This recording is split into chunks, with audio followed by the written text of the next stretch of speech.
الحمد للہ نحمده ونستعینه ونستغفره ونؤمن به ونتوکل علیہ ونعوذ باللہ من شرور انفسنا ومن سیئات اعمالنا من يهده الله فلا مضل له ومن يضلله فلا هادی له ونشهد ان لا الہ الا اللہ وحدہ لا شریک له ونشهد ان سیدنا محمدا عبدہ ورسولہ ارسلہ بالہدی ودین الحق لیظہرہ علی الدین کلہ وکفی باللہ شہیدا فصلی اللہ علیہ وسلم تسلیما کثیرا کثیرا اما بعد فاعوذ باللہ من الشیطان الرجیم بسم اللہ الرحمن الرحیم یریدون لیطفئوا نور اللہ بافواہہم واللہ متم نورہ ولو کرہ الکافرون هو الذی ارسل رسولہ بالہدی ودین الحق لیظہرہ علی الدین کلہ ولو کرہ المشرکون۔ محترم خواتین و حضرات، جیسا کہ آپ کے علم میں ہے کہ آج میری گفتگو کا موضوع ہے خلافت اور شہادت، یا شہادت اور خلافت۔ ہمارا دین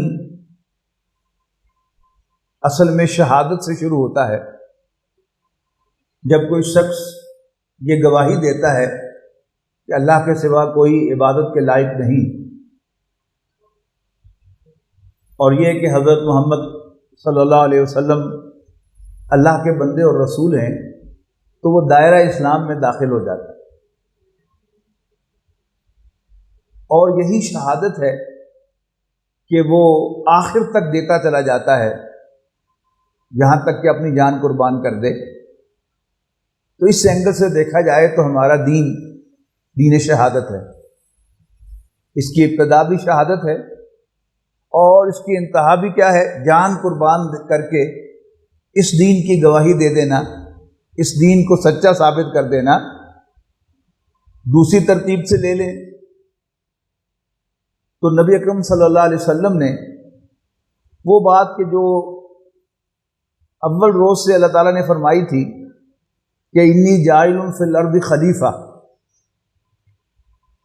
انسان کی تخلیق سے پہلے اللہ تعالیٰ نے فرشتوں کے سامنے یہ راز کھولا کہ میں زمین پر ایک خلیفہ بنانے والا ہوں، ایک نائب بنانے والا ہوں۔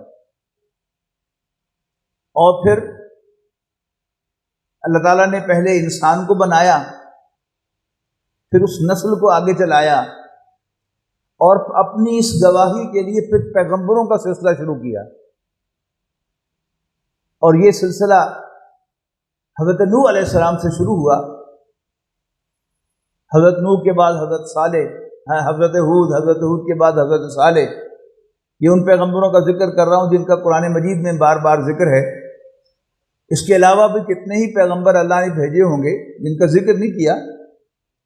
وہ سب ایک ہی بات کہتے تھے کہ اے میری قوم، اللہ کے سوا صرف اللہ کی عبادت کرو، اس کے سوا کوئی تمہاری عبادت کے لائق نہیں ہے۔ وہی گواہی اشہد ان لا الہ الا اللہ انی لکم رسول امین، میں تمہاری طرف بھیجا ہوا اللہ کا رسول ہوں، فاتقوا اللہ واطیعون، بس اللہ کا کہنا مانو اور میری اطاعت کرو۔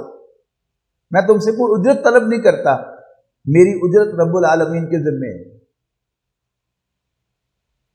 لیکن نہ حضرت نوح علیہ السلام کی دعوت پر کسی نے لبیک کہی، نہ حضرت ہود کی بات کسی نے مانی، نہ حضرت صالح علیہ السلام کی بات کسی نے مانی۔ یعنی انفرادی زندگی میں بھی وہ اللہ تعالیٰ کو الہ واحد ماننے کے لیے تیار نہ ہوئے، اور اللہ کے پیغمبروں کو اللہ کا پیغمبر ماننے کے لیے تیار نہ ہوئے۔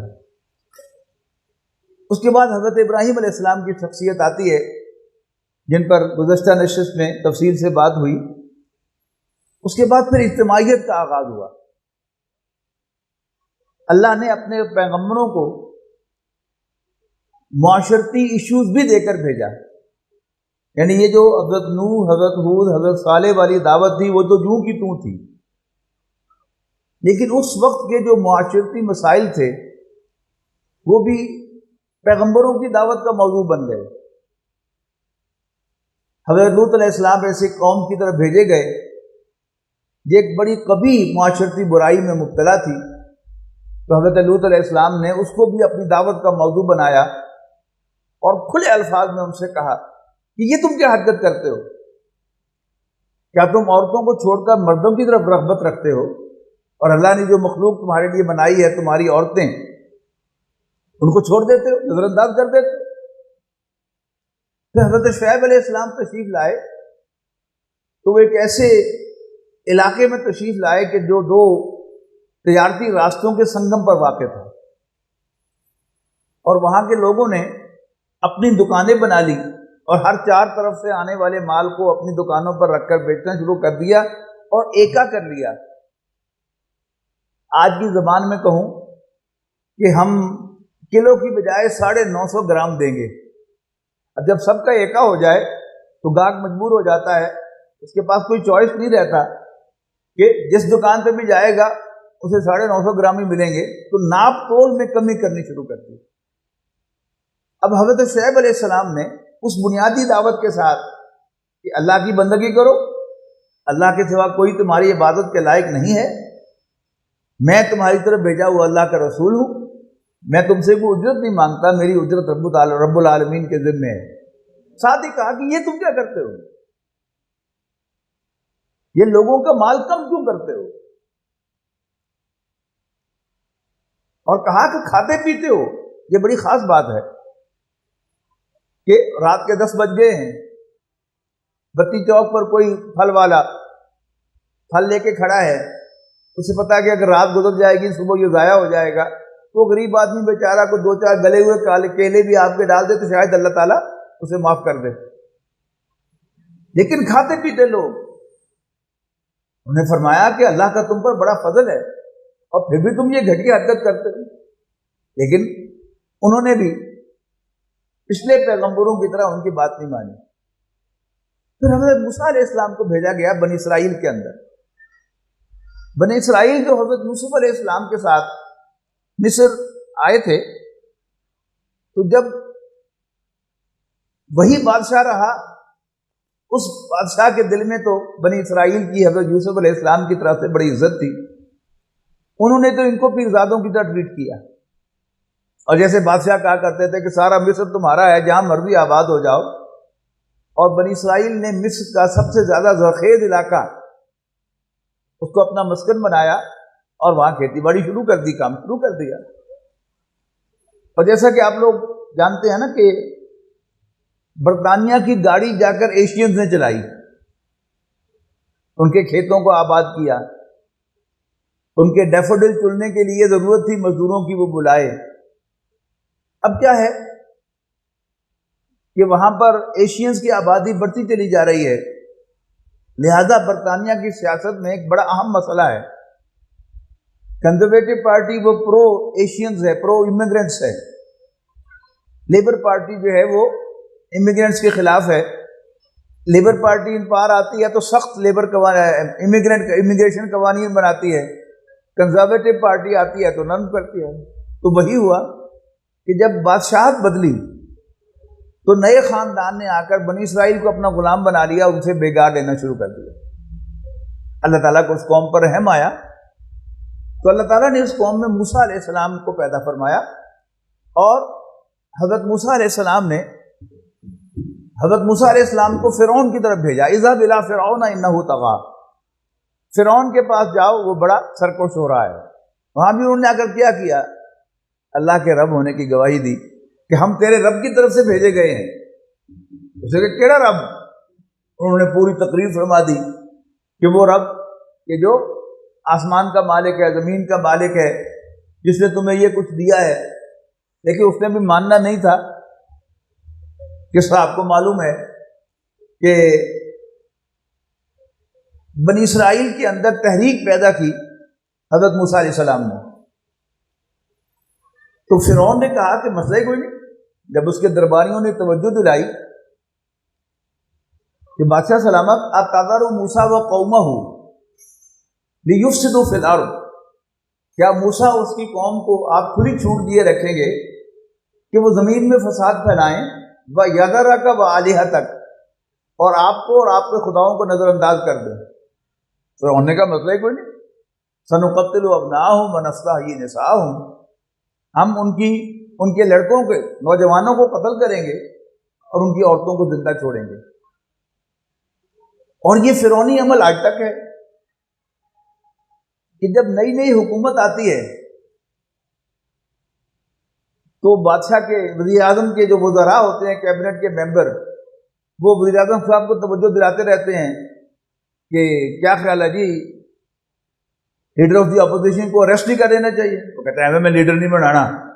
کرتا کیا ہے کہ جو اپوزیشن پارٹی ہے اس کے تیسرے چوتھے درجے کی جو قیادت ہے اس میں سے 2-4 جو ہیں پھڑکا دیے جاتے ہیں۔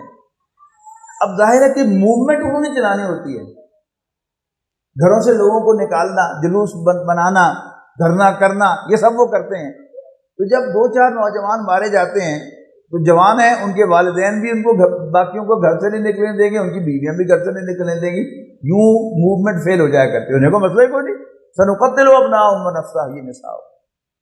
لیکن اللہ تعالیٰ نے معجزانہ طریقے سے بنی اسرائیل کو نجات دی، بنی اسرائیل کو سمندر پار کرا دیا معجزے سے، اور فرعون اور آل فرعون کو اس سمندر میں غرق کر دیا۔ اس کے بعد حضرت عیسیٰ علیہ السلام کی تشریف آوری ہوئی۔ حضرت عیسیٰ علیہ السلام کی حیثیت برج کی تھی تورات اور قرآن مجید کے درمیان، حضرت موسیٰ اور نبی اکرم صلی اللہ علیہ وسلم کے درمیان۔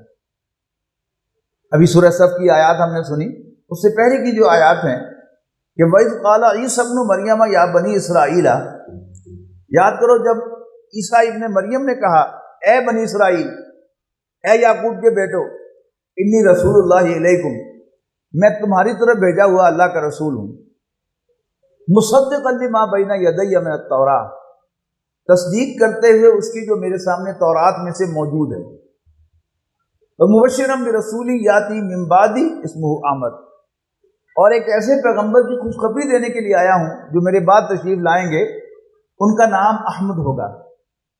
فلما جاءہم بالبینات، لیکن جب وہ تشریف لائے واضح نشانیوں کے ساتھ حضرت عیسیٰ علیہ السلام، قالوا ھذا سحر مبین، تو بنی اسرائیل نے کہا یہ تو کھلا جادو ہے، اور ان کو قتل کرنے کا پروگرام بنایا۔ اللہ تعالیٰ نے ان کو زندہ اٹھا لیا۔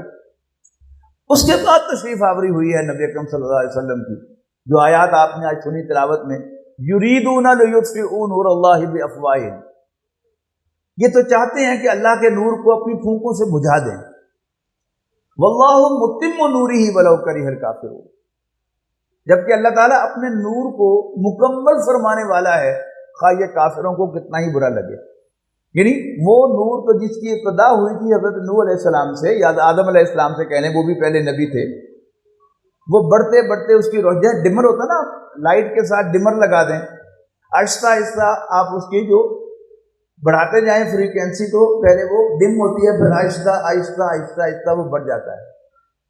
تو وہ بلب جو اللہ تعالیٰ نے روشن فرمایا تھا حضرت نوح علیہ السلام کی زبان مبارک پر، نبی اکرم صلی اللہ علیہ وسلم پر وہ آ کر سورج بن گیا، آفتاب رسالت، خورشید رسالت، اور اس کی روشنی پھیل گئی۔ اور ساتھ ہی نبی اکرم صلی اللہ علیہ وسلم سے یہ کہا گیا کہ ہم نے آپ کو یہ نور اس لیے عطا کیا ہے کہ آپ اس دین کو کل دین پر غالب کر دیں۔ لہذا نبی اکرم صلی اللہ علیہ وسلم نے 21 سالہ جد و جہد، صرف 21 سالہ ایک فرد سے دعوت کا آغاز کیا، اور اس دعوت کو مختلف مراحل سے گزارتے ہوئے اللہ کا دین قائم کر دیا۔ اللہ کا دین کیا تھا؟ عدل قائم کر دیا۔ ہم یہ سمجھتے ہیں کہ شاید دین جو ہے وہ نماز روزے کا نام ہے، بلا شبہ ابتدا یہیں سے ہوتی ہے۔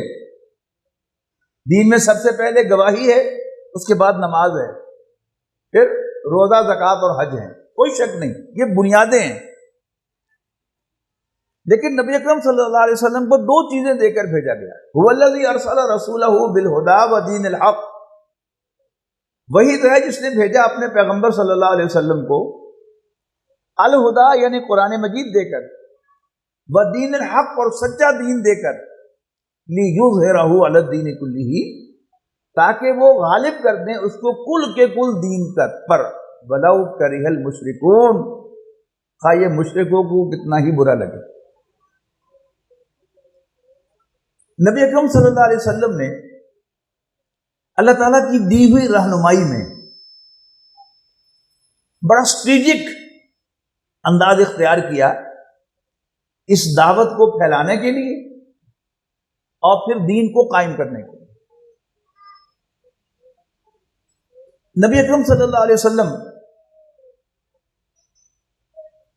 کو جو دین عطا کیا گیا، جو ہدایت عطا فرمائی گئی، اس کا آغاز اقرا بسم ربک سے شروع ہوا۔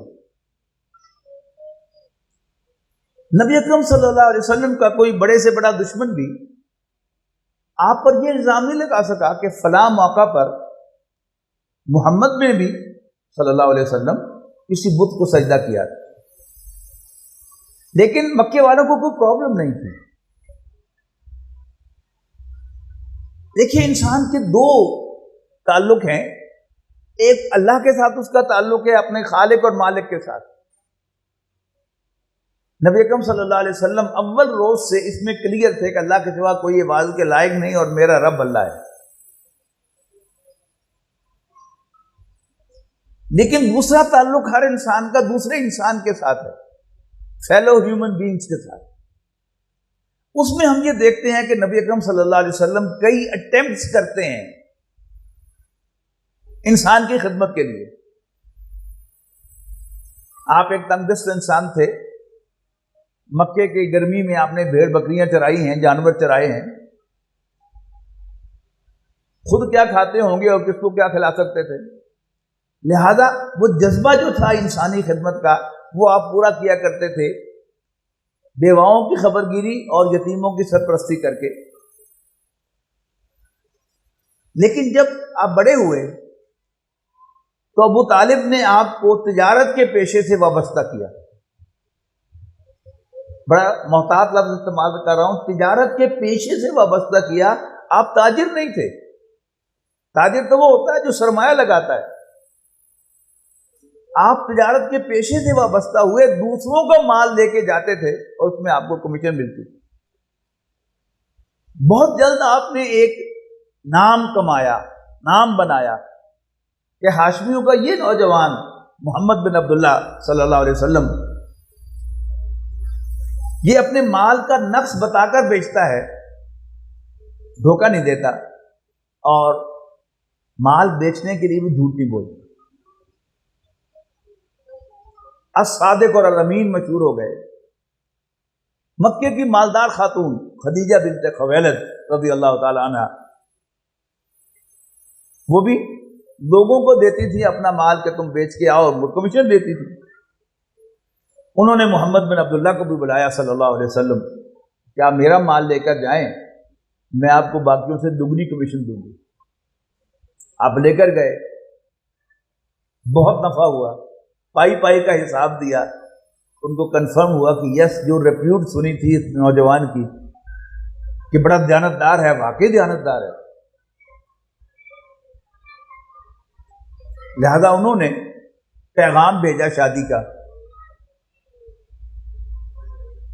شادی ہو گئی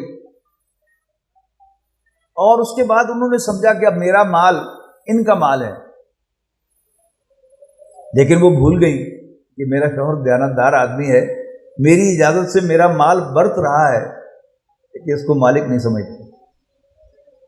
راز کب کھلا کہ ایک دن ذرا پریشان سے تشریف لائے، اہلیہ محترمہ نے پوچھا کہ کیا بات ہے، آپ کچھ پریشان دکھائی دے رہے ہیں۔ فرمایا کہ میں باہر گھوم رہا تھا، قافلہ دیکھا، بڑا قسمہ پرسی کا عالم تھا، بچے بھوک سے بلک رہے تھے، لوگوں کے پاس پہننے کے لیے مناسب کپڑے بھی نہیں تھے، میں سوچ رہا تھا کہ میرے پاس بھی کچھ مال ہوتا تو میں ان کی مدد کرتا۔ حضرت خدیجہ کو سٹرائک ہوا کہ ہو یہ تو میرے مال کو اپنا مال نہیں سمجھتے۔ انہوں نے مکے کے سرداروں کو گھر دعوت دی، بلایا اور کہا کہ تم سب گواہ رہو، میں نے اپنا سارا مال اپنے شوہر محمد کو ہبہ کر دیا صلی اللہ علیہ وسلم۔ تو وجدک عائلا فاغنی، پھر آپ نے وہ مال سے لوگوں کی خدمت شروع کر دی. لیکن ایسا معلوم ہوتا ہے کہ آپ کو جلدی معلوم ہوا کہ یہ تو تنے تنہا کرنے کا کام نہیں ہے. تو مکے میں ایک آرگنائزیشن تھی، ویلفیئر آرگنائزیشن، حلف الفضول کے نام سے. حلف کہتے ہیں اوتھ کو، اور فضول ایڈیشنل والنٹیئر ورک کی آرگنائزیشن، والنٹیئر آرگنائزیشن. آپ نے وہ جوائن کر لی. اس کا مینیفیسٹو کیا تھا؟ ہم غریبوں کی مدد کریں گے، بھوکوں کو کھانا کھلائیں گے، کوئی مدد کو پکارے گا تو اس کی مدد کو پہنچیں گے، ظالم کا ہاتھ روکیں گے. ایسی تنظیمیں بڑی قابل رحم ہوتی ہیں. وہ اپنی ناکامیوں کو سیلیبریٹ کرتی رہتی ہیں کہ ہم نے یہ انجمن سال 2001 میں بنائی، سال 2001 میں ہم نے 200 بھوکوں کو کھانا کھلایا، اگلے سال 500 کو کھلایا، اب ہم ہزاروں کو کھانا کھلاتے ہیں. خود ہمارے ملک میں سیلانی ایدھی یہ روزانہ لاکھوں افراد کو کھانا کھلاتے ہیں کہ نہیں کھلاتے؟ کہ کیا بھوک ختم ہو گئی؟ اب ایک عام آدمی بڑا امپریس ہوتا ہے فگرز دیکھ کے، لیکن ذہین آدمی، اور یہ ذہن میں رہے کہ نبی اکرم صلی اللہ علیہ وسلم ذہین ترین انسان تھے. دس میڈ ہم اپسیٹ. یہ وہ چیز تھی جو نبی اکرم صلی اللہ علیہ وسلم کو غار حرا میں لے کے گئی. یا اللہ میں نے یوں بھی کیا، یوں بھی کیا، میں بھوک ختم نہیں کر سکا، میں تنگ دستی ختم نہیں کر سکا، میں ظالموں کو ہاتھ نہیں روک سکا. یا اللہ مجھے راستہ دکھا. تو اللہ تعالیٰ نے راستہ دکھایا. اقرا بسم ربک الذی خلق. پڑھ اپنے اس رب کے نام سے جس نے پیدا کیا. پیدا کرنے والا تو اللہ تعالیٰ کو مکے کے لوگ جانتے اور مانتے تھے، لیکن رب نہیں مانتے تھے. اس پر گفتگو ہو چکی ہے تفصیل کے ساتھ. تو پیغام کیا ملا؟ ہدایت کیا ملی؟ کہ یہ غریبوں کی یونین بنانے سے، غریب پارٹی بنانے سے، انصاف پارٹی بنانے سے یہ چیز نہیں ہوگی. گراس روٹ لیول سے ایک تحریک شروع کرنی پڑے گی کہ جو نظریات کی بنیاد پر ہو. 3 نظریے دے کر نبی اکرم صلی اللہ علیہ وسلم کو بھیجا. نمبر 1، وہ اللہ جسے تم خالق مانتے ہو وہی تمہارا رب ہے، مالک ہے، آقا ہے، اور میں اس کا بھیجا وہ رسول ہوں، اور یہ زندگی کل زندگی نہیں ہے. اسی کی آپ نے دعوت دی. کوئی نعرہ نہیں لگائے، کوئی چیلنج نہیں کیا. جن لوگوں نے یہ 3 نظریات تسلیم کر لیے انہیں اپنی جولی میں ڈال لیا. ان کی تربیت کیا تھی؟ کوئی جمناسٹک نہیں کروائی، جوڈو کراٹے نہیں سکھائے، گتکا نہیں سکھایا. انہیں ٹرین کیا کہ تم نے مار کھانی ہے، پیچھے نہیں ہٹنا. دیکھ لیجیے حضرت بلال کے ساتھ کیا کچھ نہیں ہوا، آل یاسر کے ساتھ کیا کچھ نہیں ہوا.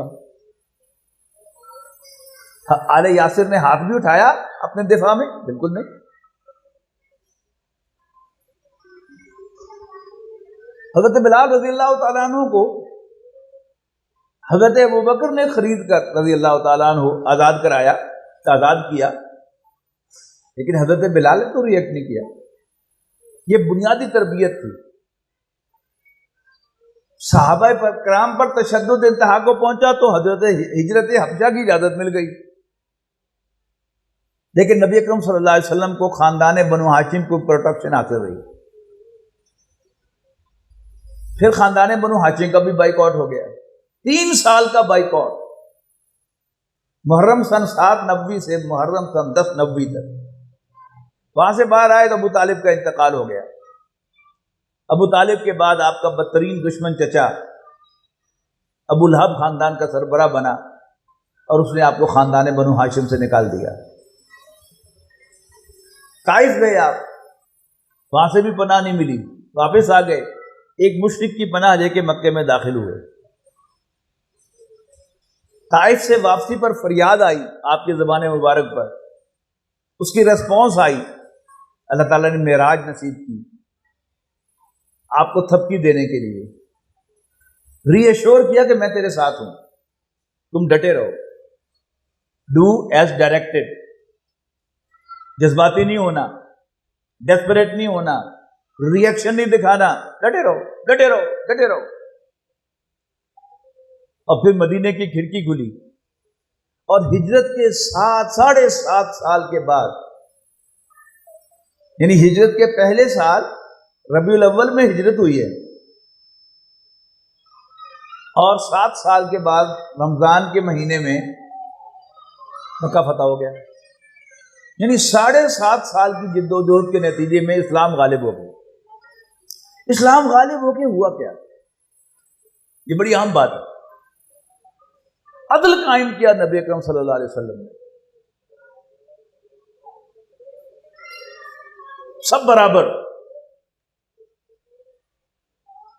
کہ یہی حکم ملا تھا نا سورہ شورا میں، دین کو قائم کرو اور فَلِذَلِكَ فَدْعُ، اسی کی دعوت دو، وَاسْتَقِمْ كَمَا أُمِرْتَ، اور جیسے حکم ملا ہے ڈٹے رہو، وَقُلْ آمَنْتُ بِمَا أَنزَلَ اللَّهُ مِنْ كِتَابٍ، اور اعلان کرو کہ میں تو یقین رکھتا ہوں اس پر جو مجھ پر کتاب میں سے نازل ہوا ہے، وَأُمِرْتُ لِأَعْدِلَ بَيْنَكُمْ، میں تمہارے مابین عدل کروں، عدل کا نظام قائم کر دیا۔ پھر مختلف قبیلے سر اٹھاتے رہے، بغاوت کرتے رہے، لیکن پورے جزیرہ عرب پر اللہ کا دین غالب کر کے نبی اکرم صلی اللہ علیہ وسلم اس دنیا سے رخصت ہو گئے۔ اس کے بعد کیا ہوا کہ نبی اکرم صلی اللہ علیہ وسلم کے خلفاء آئے۔ حضرت ابوبکر کا ٹائٹل کیا تھا؟ خلیفۃ رسول اللہ، اللہ کے رسول کے خلیفہ۔ نبی اکرم صلی اللہ علیہ وسلم اللہ کے خلیفہ، حضرت ابوبکر اللہ کے رسول کے خلیفہ، حضرت عمر رضی اللہ تعالیٰ عنہ نے چارج سنبھالا تو ان کو کہا جانے لگا خلیفۃ خلیفۃ رسول اللہ، اللہ کے رسول کے خلیفہ کے خلیفہ۔ تو حضرت عمر نے شورا میں یہ مسئلہ رکھا، تو اس طرح تو ٹائٹل لمبا ہوتا چلا جائے گا، لہذا مشورے سے امیر المومنین کا ٹائٹل اختیار کیا حضرت عمر رضی اللہ تعالیٰ عنہ۔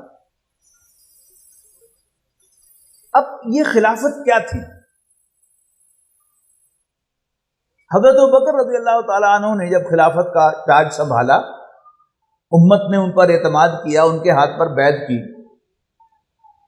تو انہوں نے جو پہلا خطبہ ارشاد فرمایا وہ تھا کہ تم نے مجھ پر جو اعتماد کیا ہے اس کی بنیاد پر اگر میں سیدھا رہوں تو تم پر میری اطاعت فرض ہے، اور اگر میں ٹیڑھا ہو جاؤں تو تمہارا فرض ہے کہ تم مجھے سیدھا کرو۔ ایک بدو نے تلوار نکالی کہ ہاں ہم تمہیں تلوار سے سیدھا کریں، یہ ہے خلافت کی ڈیفینیشن۔ حضرت ابوبکر نے فرمایا کہ تم میں سے ہر قوی میرے سامنے ضعیف ہوگا، ہر طاقتور میرے سامنے کمزور ہوگا، جب تک کہ میں اس سے وہ حق وصول نہ کر لوں جو اس نے غصب کیا ہے، دوسروں کا چھین رکھا ہے، اور تم میں سے ہر ضعیف میرے سامنے قوی ہوگا جب تک کہ میں اس کا وہ حق دلا نہ دوں جو اس کا غصب کیا گیا ہے۔ سادہ سی مثال سے سمجھا دیتا ہوں۔ اللہ نے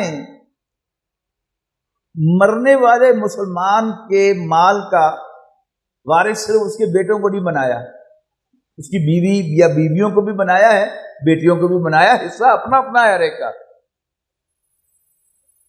لیکن ہم میں سے کتنے لوگ ہیں، ہم اپنے گریبانوں میں جھانکیں، جو اپنی بہنوں کو ان کا وہ حق دینے کو تیار ہے جو اللہ نے ان کو دیا ہے۔ جو بڑا نیک آدمی ہے نا، وہ پتہ ہے حق کیسے دیتا ہے؟ آپا تو حصہ تو نہیں لینا، اور اگر آپا نے کہتا ہے لینا ہے بس پھر تو میری مجنوں میں ہاتھ نہ لائیں، میری قبر پہ بھی نہ آئیں۔ اب جب اسلامی ریاست آئے گی، خلافت پھر قائم ہوگی، تو پھر مظلوم عورت طاقتور ہو جائے گی اسلامی ریاست کے سامنے، جب تک کہ اسلامی ریاست اس کو کا حق نہیں دلائے۔ جب حضرت عمر تشریف لائے، یعنی حضرت ابوبکر کا دور 2 سال سے کچھ زائد ہے، تو وہ فتنوں کو فروغ کرنے میں نکل گیا۔ مانعین زراعت زکوٰۃ کھڑے ہو گئے، زکوٰۃ کا انکار کرنے والے، جھوٹے نبوت کے دعوے دار کھڑے ہو گئے۔ حضرت ابوبکر رضی اللہ تعالیٰ عنہ نے اللہ تعالیٰ کی مہربانی سے تمام فتنوں کو فروغ کیا، اور وہ جیش جو نبی اکرم صلی اللہ علیہ وسلم نے تیار کیا تھا وہ بھی روانہ کر کے چھوڑا کہ میری یہ جرت کہ میں اس جیش کو، اس فوج کو روک دوں جو نبی اکرم صلی اللہ علیہ وسلم نے تیار کی تھی، وہ بھی بھیج دیا جیش اسامہ۔ اور ایک سموتھ حکومت حضرت عمر رضی اللہ تعالیٰ عنہ کے حوالے کی۔ اب خلافت کیا ہے یہ پھر دنیا کو دکھایا ہے حضرت عمر رضی اللہ تعالیٰ عنہ۔ پیوند لگے ہوئے کپڑے پہنے، اور جو اعلیٰ ترین اقدار ہیں نوع انسانی کی، عدل، مساوات، آزادی، ویلفیئر، وہ دنیا میں متعارف کروائیں۔ دیکھیے اسلام سے پہلے بادشاہ ہوتے تھے، اور بادشاہ ہی قانون ہوتا تھا، اس کے منہ سے نکلا ہوا لفظ قانون ہے، اس کا فیصلہ عدل ہے۔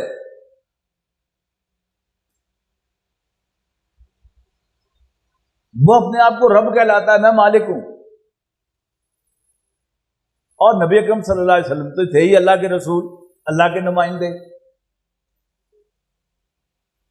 حضرت ابوبکر رضی اللہ تعالیٰ عنہ کے بعد جب حضرت عمر نے خلافت کا تاج سنبھالا تو انہوں نے اسلام کا روشن ترین چہرہ دنیا کو دکھایا۔ انہوں نے اپنی حیثیت کو 1/3 پر، 1/3 پر ریڈیوس کر لیا۔ یعنی جو اسٹیٹ کا تصور ہے وہ پہلی دفعہ قائم کی حضرت عمر رضی اللہ تعالیٰ عنہ۔ اسٹیٹ کے 3 پلرز ہوتے ہیں، انتظامیہ، مقننہ اور عدلیہ۔ حضرت عمر نے اپنی حیثیت کو 1/3 پر ریڈیوس کر لیا کہ خود عدلیہ، انتظامیہ کے سربراہ رہے، قاضی کا عہدہ بنایا، گویا جوڈیشری علیحدہ کر دی، عدلیہ علیحدہ کر دی، اور اس قاضی نے انہیں سمن بھی کیا، اس کی عدالت میں پیش بھی ہوئے، ان کے خلاف فیصلہ بھی آیا، عدل قائم کر دیا۔ مجلس شورا بنائی، سینئر صحابہ پر مشتمل صحابہ کا ایک باڈی بنائی، جن میں جونیئر صحابہ میں سے حضرت عبداللہ ابن عباس تھے صرف، باقی سینئر صحابہ، عشرہ مبشرہ، فقہاء صحابہ وہ شامل تھے، اور ہر اہم ایشو حضرت عمر رضی اللہ تعالیٰ عنہ اس شورا میں لے کر گئے۔ کئی دن بحث ہوئی اور پھر کوئی فیصلہ ہوا اور نافذ ہوا، گویا مقننہ لیجسلیچر بھی علیحدہ ہو گئے۔ آزادی رائے، آزادی، اس کا جو معیار حضرت عمر نے قائم کیا اور دنیا کو دکھایا وہ میرے علم کے مطابق ابھی تک ریپلیکیٹ نہیں ہوا۔ 22 لاکھ مربع میل کا حکمران جمعے کا خطبہ دے رہا ہے، اور ایک عام مسلمان، اس مجلس شورا کا رکن نہیں، عام مسلمان کہتا ہے لا سمع ولا طاعہ، ہم آپ کی بات نہیں سنیں گے، نہیں مانیں گے۔ کوئی سپاہی نہیں آیا اس کو باہر نکالنے کے لیے، اس کو بٹھانے کے لیے، بھیجا بھیجا بھیجا۔ حضرت عمر نے خطبہ روک دیا۔ ہاں بھائی کیوں؟ اس نے کہا خائن ہے، یہ کرتا جو آپ نے پہن رکھا ہے یہ تو ان چادروں کا ہے جس کا ایک ٹکڑا ہر ایک کو ملا تھا، مجھے بھی ملا تھا، میرا کرتا تو اس ٹکڑے سے بنا نہیں، آپ تو ہیں بھی لمبے قد کے، آپ کا کرتا کیسے بن گیا؟ معلوم ہوتا ہے کہ آپ نے خیانت کی ہے۔ آپ نے بیٹے کو اشارہ کیا، عبداللہ جواب دو۔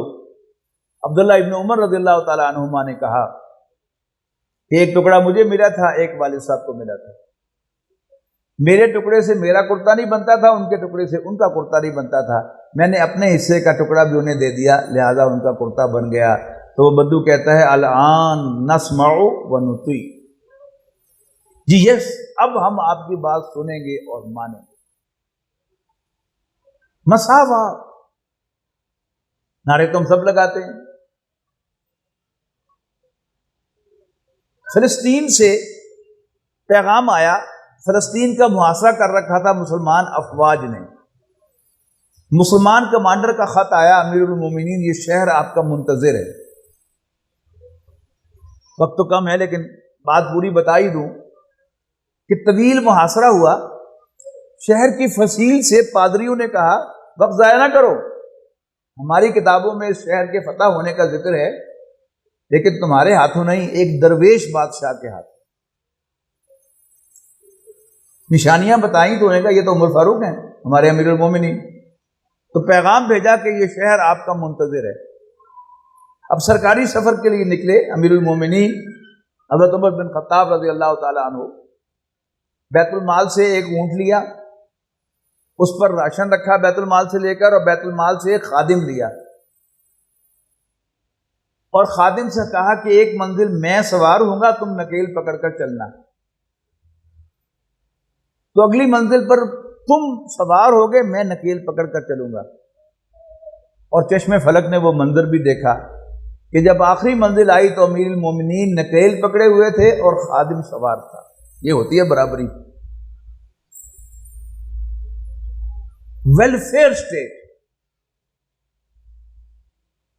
اس کا کانسیپٹ بھی نوع انسانی کو حضرت عمر نے دیا. یہ ہے وہ خلافت جسے اقبال نے کہا تا خلافت کی بنا دنیا میں ہو پھر استوار، لا کہیں سے ڈھونڈ کر اسلاف کا قلب و جگر. یہ خلافت دوبارہ قائم ہونی ہے نبی اکرم صلی اللہ علیہ وسلم کے فرمان کے مطابق. صرف فرق یہ ہے کہ اس میں میرا اور آپ کا خون لگے گا یا اللہ تعالیٰ کوئی اور لے آئے گا. ہے آیات یورش تاتار کے افسانے سے، پاس ماں مل گئے کعبے کو خنم تنم کھانے سے. اللہ کا دین میرا اور آپ کا محتاج نہیں، ہم اس کے محتاج ہیں. ہمیں یہ کریڈٹ لینا ہے. اور بھی آئیں، ساری دنیا کے انسانوں کو ہم دعوت دیں گے. ویلفیئر کا تصور. فرمایا کہ دجلہ و فرات کے کنارے پر اگر کوئی کتا بھی بھوکا مر گیا تو عمر سے سوال ہوگا. اگر دجلہ و فرات کہاں؟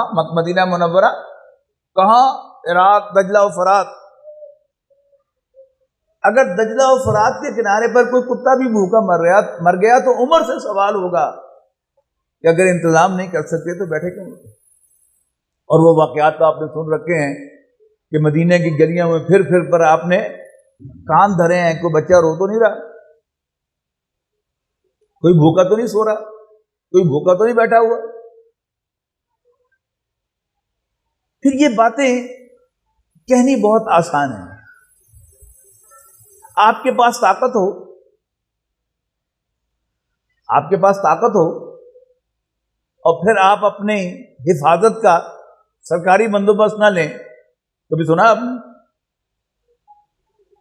حضرت عمر 22 لاکھ مربع میل کے سربراہ تھے، حکمران تھے، لیکن کوئی ہٹو بچو نہیں تھا.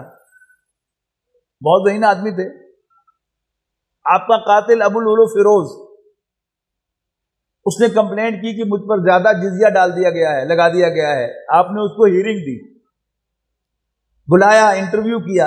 کیا کام کرتے ہو؟ اس نے کہا چکیاں بناتا ہوں. کتنا خرچہ آتا ہے، کتنے چارج کرتے ہو؟ اسے بتایا تو آپ نے فرمایا کہ نہیں ٹھیک ہے، لیکن اس کی مدد کرنے کے لیے اس کو کہا کہ ایک چکی میرے لیے بھی بنا دینا. اس نے کہا امیر المومنین آپ کے لیے تو میں وہ چکی بناؤں گا کہ دنیا یاد رکھے گی. آپ ذہین آدمی تھے. آپ نے کہا کہ یہ مجھے قتل کی دھمکی دے کے گیا ہے. پھر ایک دفعہ عبداللہ ابن عمر داخل ہوئے مسجد میں تو وہی ابو الولو فیروز اور ایک ایرانی جرنیل ہرمزان وہ کوئی خسر کر رہے تھے. ایک دم عبداللہ ابن عمر داخل ہوئے تو وہی یوں بد کے اور خنجر نیچے گر گیا. معلوم ہوا کہ کوئی سیریس کانسپریسی ہو رہی ہے. لیکن سلام کہ کوئی ایکسٹرا میجرز نہیں لیے گئے. جو سیکیورٹی ایک عام مسلمان کو حاصل ہے وہی سیکیورٹی حاصل تھی امیر المومنین. مساوات کے نعرے لگانے تو آسان ہے لیکن مساوات کر کے دکھانا شہید ہو گئے۔ پھر یہ سلسلہ آگے چلا، حضرت عمر رضی اللہ تعالیٰ عنہ کی شہادت ہوئی 1 محرم کو، 28 ذی الحج کو آپ پر قاتلانہ حملہ ہوا اور 1 محرم کو آپ کی شہادت ہوئی۔ حضرت عثمان رضی اللہ تعالیٰ عنہ کو خلافت کا قلمدان ملا، وہ امیر المومنین قرار پائے، اور 8 سال ان کی خلافت کے بھی اسی شان کے ہیں جیسے حضرت عمر کے۔ اس کے بعد پھر ایک سازش شروع ہوئی، خطوط کا ایک سلسلہ شروع ہوا۔ ایک مکار شخص نے ڈاک کا محکمہ بنایا، جیسے آپ پرائیویٹ ہے نا محکمے کوریئر کے، لیپرڈ ہے، ٹی سی ایس ہے، ڈی ایچ ایل ہے، اور بہت سی چھوٹی چھوٹی کمپنیاں ہیں، ایسے اس نے ڈاک کا سلسلہ بنایا اور خطوط لکھنے شروع کیے، ادھر سے ادھر، ادھر سے ادھر، اور باتیں پھیلائی جا رہی ہیں کہ جی شام میں یہ ہو رہا ہے، کوفے میں یہ ہو رہا ہے، مصر میں یہ ہو رہا ہے، اور ساتھ ساتھ ایک وسپرنگ اور کی گئی کہ یہ سب اصل میں غاصبین ہیں معاذ اللہ، اور یہ نبی اکرم صلی اللہ علیہ وسلم کے خاندان بنو ہاشم کا حق تھا خلافت کے منصب پر فائز ہو، اور ایسی منظم سازش کی گئی کہ ہر طرف سے سازشی ٹولے جو ہیں وہ مدینہ منورہ پہنچنا شروع ہو گئے، اور انہوں نے آ کر حضرت عثمان کے گھر کا محاصرہ کر دیا۔ حضرت معاویہ رضی اللہ تعالیٰ عنہ، حضرت عمرو بن العاص رضی اللہ تعالیٰ عنہ، شام کے گورنر، مصر کے گورنر، وہ خطوط لکھ رہے ہیں کہ امیر المومنین ہمیں اجازت دیجیے کہ ہم فوجیں لے کر آئیں، اور فوجیں آ جاتی تو تکہ بوٹی ہو جاتا بلوائیوں کا، لیکن حضرت عثمان رضی اللہ تعالیٰ عنہ کا ایک ہی موقف ہے کہ میں اپنی حفاظت کے لیے کسی مسلمان کلمہ گو کا خون نہیں بہانا چاہتا۔ اب اس کو کھولیے بات کو، میرا خون اور کسی دوسرے مسلمان کا خون برابر ہے، میری حفاظت کے لیے کوئی دوسرا مسلمان خون کیوں دے گا؟ یہ ہوتی ہے برابری۔ تو حضرت عمر ہوں یا حضرت عثمان ہوں، ان دونوں نے اللہ اسلام کے معاشرتی نظام کی گواہی دی، اور اس گواہی میں جان قربان کر دی۔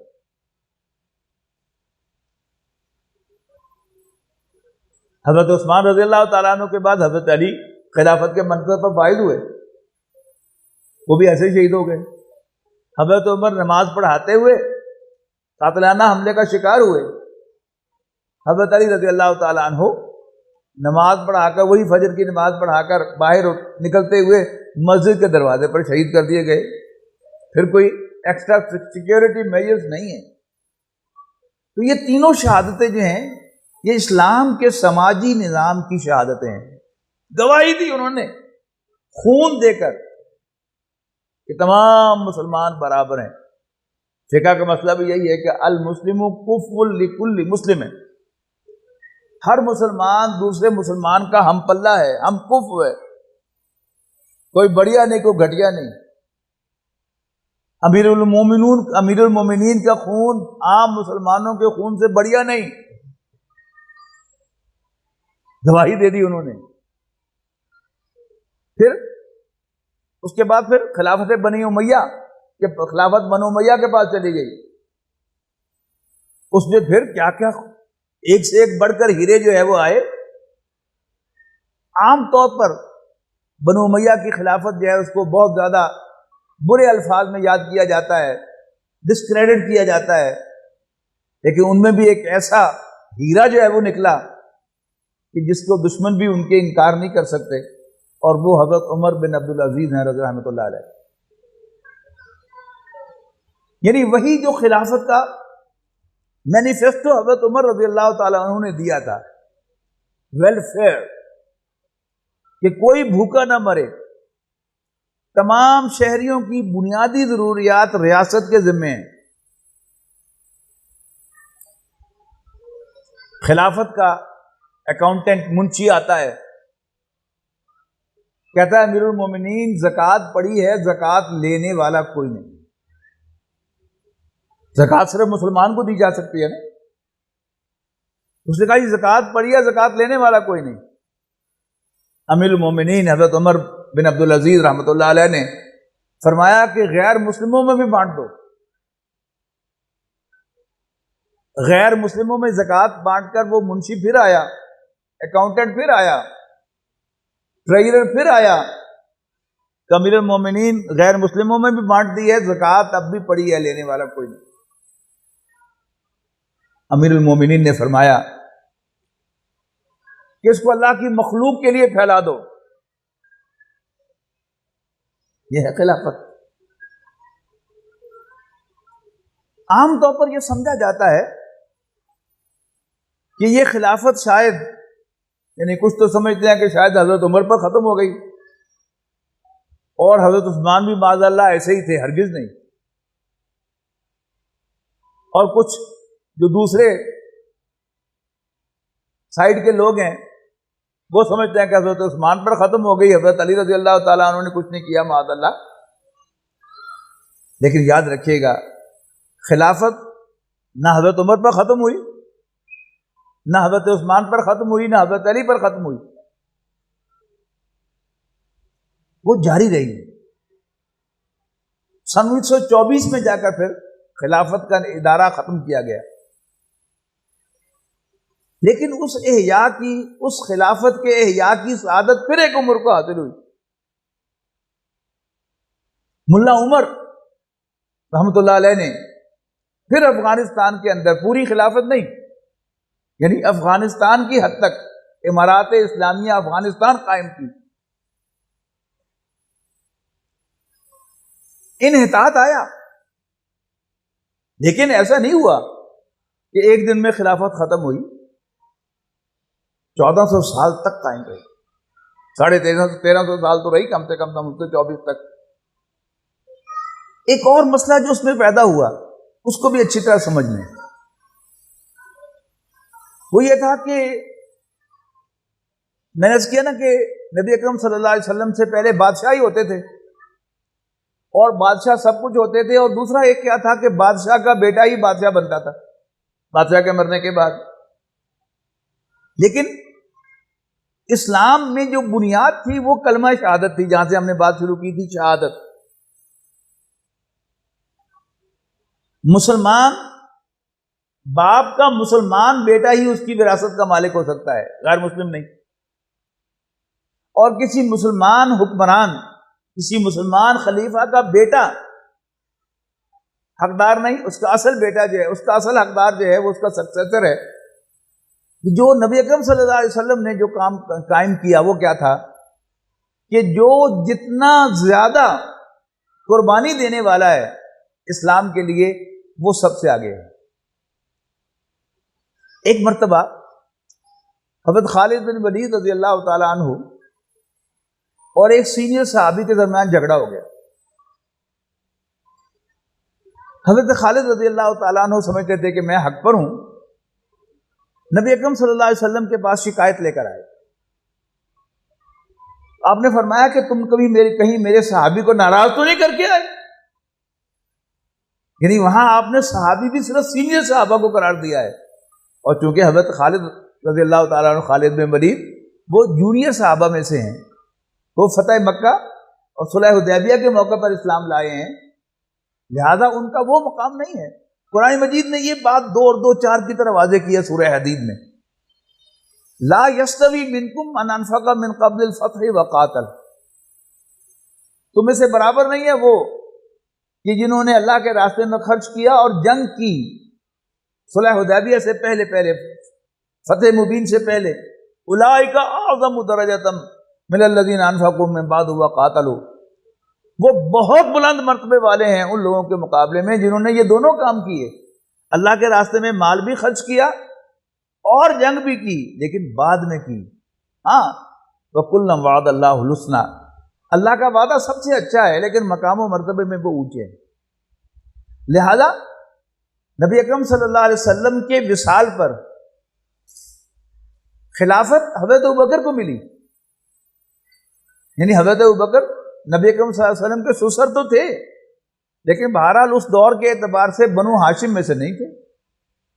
حضرت عمر بھی بنو ہاشم میں سے نہیں تھے اور حضرت ابوبکر کے خاندان میں سے بھی نہیں تھے.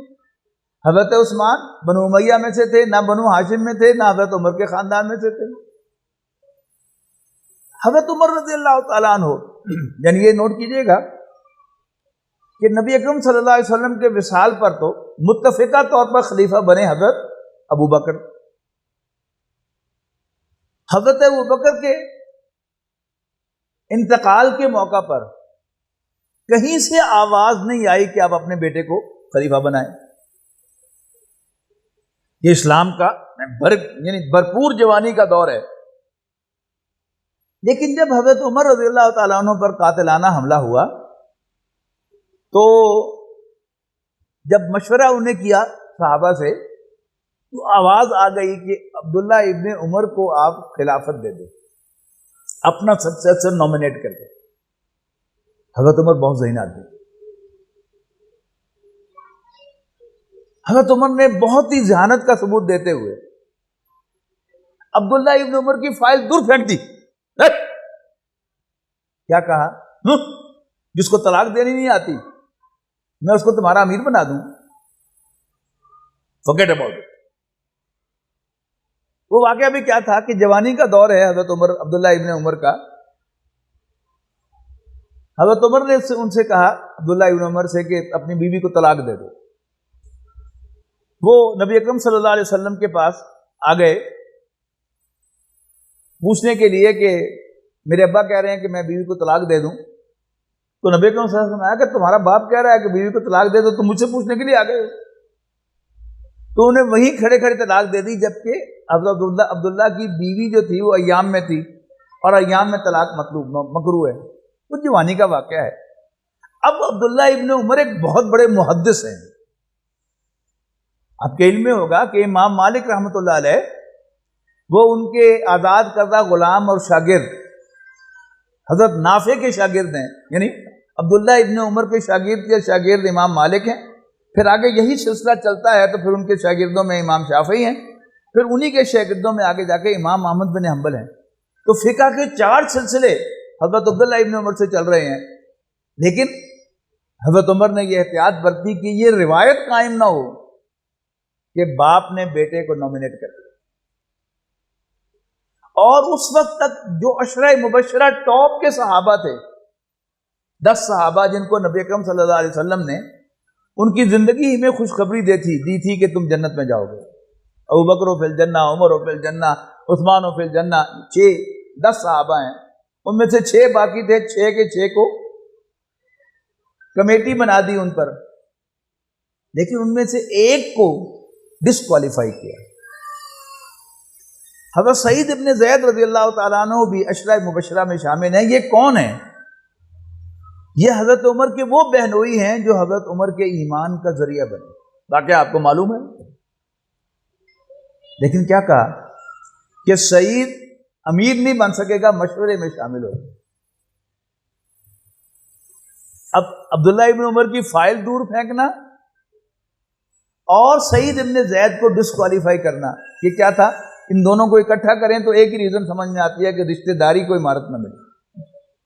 یہ ان کی دور اندیشی ہے. حالانکہ مسئلہ کیا ہے کہ کوئی بھی آدمی جو اس منصب کا اہل ہو، خواہ وہ بیٹا ہو، بھتیجا ہو، بھائی ہو، وہ منصب لے سکتا ہے. لیکن حضرت عمر کی احتیاط ہے. حضرت علی رضی اللہ تعالیٰ عنہ پر جب قاتلانہ حملہ ہوا تو حضرت علی رضی اللہ تعالیٰ عنہ نے بھی مشورہ کیا. پھر وہی بات آ گئی کہ آپ حسن کو نومینیٹ کر دیں. لیکن حضرت علی رضی اللہ تعالیٰ عنہ نے اصولی بات کہی. اصولی بات کیا ہے کہ اہل خواہ بیٹا ہو خواہ بھائی ہو وہ سکسیسر ہو سکتا ہے. تو حضرت علی نے فرمایا کہ نہ میں تمہیں کہتا ہوں کہ تم حسن کو خلیفہ بناؤ، نہ کہتا ہوں نہ بناؤ، یہ تمہارا کام ہے، تم جانو تمہارا کام جانے۔ اب غور کیجئے کہ وقت کے ساتھ ساتھ یعنی بات صحیح کی حضرت علی نے، لیکن وہ جو لیول تھا حضرت عمر کا اس سے ایک سٹیپ نیچے کی۔ اب اگلا سٹیپ کیا تھا؟ ایک سٹیپ اور نیچے کیا تھا کہ باقاعدہ بیٹے کو نومینیٹ کیا جائے۔ اس میں بھی اگرچہ مشورہ کیا حضرت معاویہ رضی اللہ تعالیٰ عنہ نے، اور پوری امت میں سے صرف 5 افراد ہیں جنہوں نے اس تجویز کو نہیں مانا۔ وہ کون ہیں؟ وہ حضرت ابو بکر کے بیٹے عبد الرحمن ابن ابو بکر ہیں، حضرت عمر کے بیٹے عبداللہ ابن عمر ہیں، حضرت علی کے بیٹے حضرت حسین ابن علی ہیں، اور حضرت عباس کے بیٹے عبداللہ ابن عباس ہیں، اور حضرت زبیر کے بیٹے عبداللہ بن زبیر ہیں۔ ان 5 آدمیوں نے اس تجویز کو قبول نہیں کیا، لیکن بہرحال حضرت معاویہ نے ان کو سکسیسر نومینیٹ کیا۔ پھر ان کے انتقال پر وہ باقاعدہ منصب خلافت پر فائز ہوئے۔ اس وقت ان 5 میں سے ایک کا انتقال ہو گیا تھا، حضرت عبد الرحمن ابن ابی بکر کا، اور باقی 5 جو تھے، 4 جو تھے زندہ تھے، حضرت حسین ابن علی، حضرت عبداللہ بن زبیر، عبداللہ بن عمر اور عبداللہ بن عباس زندہ تھے۔ ان میں سے عبداللہ ابن عباس نے اور حضرت عمر نے خاموشی اختیار کی ہے اور کہا کہ یہ غلط ہے، لیکن اس کے خلاف اب تحریک چلانا مناسب نہیں۔ بیعت ہو گئی تو اللہ کے رسول کے فرمان کے مطابق وقت ہو گئی، لیکن حضرت حسین ابن علی رضی اللہ تعالیٰ عنہ اور حضرت عبداللہ ابن زبیر رضی اللہ تعالیٰ عنہ نے رجسٹ کیا، اور اسی رجسٹر کے نتیجے میں وہ بھی بیٹھ گئے تھے بڑوں کے مشورے پر۔ حج کرنے کے لیے آئے ہوئے تھے حضرت حسین رضی اللہ تعالیٰ عنہ مکہ مکرمہ، اور ہر گھر سے لوگ ان سے ملاقات کرنے کے لیے آ رہے تھے۔ ان کی شکل بھی نبی کریم صلی اللہ علیہ وسلم سے ملتی تھی، سب کو پتا تھا کہ یہ نواسۂ رسول ہیں۔ وہاں کوفے سے 50-60 افراد جو ہیں وہ آ کر بیٹھ گئے سر کے اوپر کہ ہم تو یزید کو خلیفہ نہیں مانتے، ہم تو آپ کے منتظر ہیں، لے کے ہی جانا ہے، لے کے ہی جانا ہے، لے کے ہی جانا ہے۔ حج نہیں کرنے دیا ان کو، اور ان کو لے کر چلے گئے۔ پھر وہ سب کچھ جو ہوا وہ آپ کو معلوم ہے۔ بہت ہی افسوسناک ایک واقعہ کہ نبی اکرم صلی اللہ علیہ وسلم کے نواسے مسلمانوں ہی کے ہاتھوں شہید ہو گئے، لیکن بہرحال انہوں نے کوئی کمزوری نہیں دکھائی۔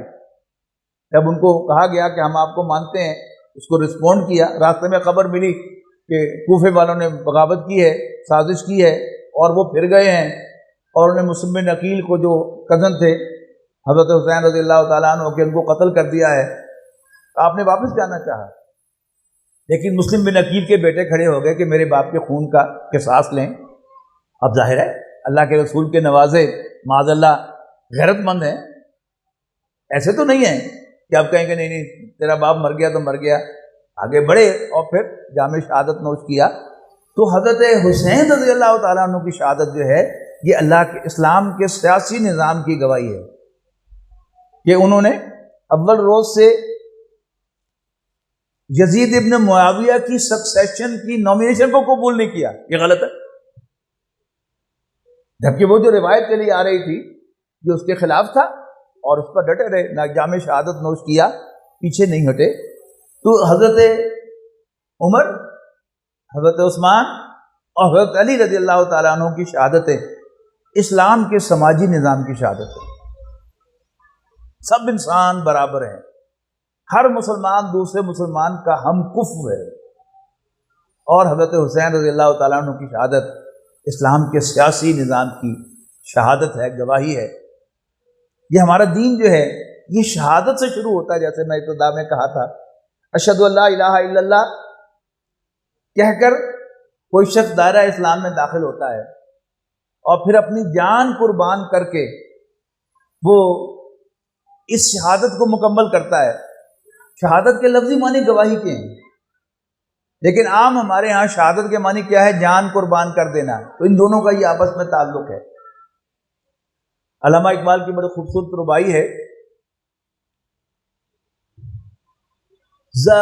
نوری سجدہ می خواہی، اللہ تعالیٰ سے کہتے ہیں کہ اللہ بڑی عجیب بات ہے کہ تو جو بڑی طاقتور مخلوق ہے فرشتے، ان سے تو نے صرف سجدے کا تقاضا کیا ہے، ذنوری سجدہ می خواہی، خاکی دیش ازا خواہی، اور اس بیچارے خاکی انسان سے، مٹی کے بنے ہوئے انسان سے تو بہت زیادہ تقاضا کر رہا ہے۔ چنا خود را نگاہ داری، حالانکہ اگر تو اپنے آپ کو دیکھے تو تجھے تو کسی بات کی بھی ضرورت نہیں ہے کہ بائیں بے نیازی ہا، وہ بے نیاز ہے، بے پرواہ ہے، یو نیڈ نتھنگ۔ او یس، میں سمجھ گیا، شہادت بر وجود خود ز خون دوستہ خواہی، اللہ تو اپنے دوستوں کا خون بہا کر اپنے وجود پر گواہی دیتا ہے نا۔ تو وہ مصطفیٰ شہید زیدی کا شعر یاد آ رہا ہے کہ شاعرو نغمہ کرو سنگ تراشو دیکھو، اس سے مل لو تو بتانا کہ حسین تھا کوئی۔ جب کوئی کسی کے لیے جان دیتا ہے تو کم سے کم خیال ہوتا ہے کہ he should be very special. کوئی نظریے پر جان دیتا ہے تو بھی اس نظریے کو پڑھنے سمجھنے کی کوشش کرتا ہے انسان کہ جس کے لیے کسی نے جان دی ہے پڑھے تو صحیح، شوڈ آئی جوائن۔ کوئی کسی عورت کے لیے بھی جان دیتا ہے تو فوراً ایک خیال آتا ہے نا کہ واقعی بڑی کوئی خوبصورت عورت ہوگی جس کے لیے کسی انسان نے جان دے دی۔ کوئی کسی اور ملک کے لیے جان دیتا ہے تو بھی اس ملک کی عظمت یا اس کا نشان ہوتا ہے۔ تو اللہ تعالیٰ کی گواہی اپنے خون سے دینا، شہادت بر وجود خود، اے اللہ تو اپنے وجود پر گواہی جاتا ہے ز خون دوستاں خواہی، اپنے دوستوں کا خون بہا کر۔ تو حضرات یہ ہے خلافت اور شہادت۔ آغاز شہادت تھے، کہاں تک؟ اللہ کے دین کو قائم کرنے تک، اور اس کو قائم رکھنے کے لیے اپنا خون بہانا۔ ابتدا بھی شہادت اور انجام بھی شہادت۔ اللہ تعالیٰ سے دعا ہے کہ اللہ تعالیٰ ہمیں بھی اس نظام خلافت کو اثر نو قائم کرنے کے لیے اپنا تن من دھن لگانے کی توفیق عطا فرمائے۔ یہ پروگرام تنظیم اسلامی کے اہتمام سے ہوتا ہے، اور تنظیم اسلامی کا بھی جو مقصد ہے اولاً پاکستان میں، اور پھر اللہ ہمت دے، توفیق دے تو پوری دنیا میں اللہ کے دین کا جھنڈا سر بلند کرنا، اللہ تعالیٰ کی خلافت کو اثر نو قائم کرنا۔ احادیث کے اندر یہ خوشخبریاں موجود ہیں۔ نبی اکرم صلی اللہ علیہ وسلم نے چند ادوار کا ذکر کیا ہے۔ پہلا نبوت کا دور ہے، پھر خلافت راشدہ کا دور ہے، پھر کاٹ کھانے والی بادشاہتوں کا دور ہے، یہ بعد میں جو خلافت بنو عباس میں جا کر اور پھر بعد میں جا کر وہ بادشاہ بن گئے، اور اس کے بعد پھر غیروں کی حکومتیں آئیں، کولونیل دور آیا۔ اس کے بعد پھر آپ نے فرمایا کہ پھر خلافت علی منہاج النبوہ قائم ہوگی۔ اب یہ اس کا دور آنے والا ہے، اور جد و جہد بھی تیز ہو چکی ہے، اور ہمارا دشمن بھی بہت زیادہ ہوشیار اور بہت چوکس ہو گیا ہے، اور وہ لڑائی اپنے آخری مراحل میں داخل ہونے والی ہے۔ ہمارے ملک کی حد تک بھی اور پوری دنیا کی حد تک بھی ہمیں بڑے ٹھنڈے دل سے یہ فیصلہ کرنا چاہیے کہ اللہ کا دین تو غالب ہو ہی جانا ہے۔ ہم کس کیمپ میں کھڑے ہونا پسند کریں گے؟ اللہ کے دین کے لیے جان قربان کرنے والوں میں، یا اللہ کے دین کے مخالفوں میں؟ اقول قولی ھذا واستغفر اللہ لی ولکم ولسائر المسلمین والمسلمات۔ الحمدللہ رب العالمین والعاقبۃ للمتقین والصلاۃ والسلام علی رسولہ الکریم۔ ربنا اغفر لنا ذنوبنا وکفر عنا سیئاتنا وتوفنا مع الابرار۔ اللهم انس وحشتنا فی قبورنا وارحمنا بالقرآن العظیم واجعله لنا اماما ونورا وهدى ورحمة۔ اللهم ذکرنا منه ما نسینا وعلمنا منه ما جهلنا وارزقنا تلاوته آناء الليل واطراف النهار واجعله لنا حجة یا رب العالمین۔ وصلی اللہ تعالی علی رسولہ خیر خلق محمد وآلہ واصحابہ اجمعین برحمتک یا رب۔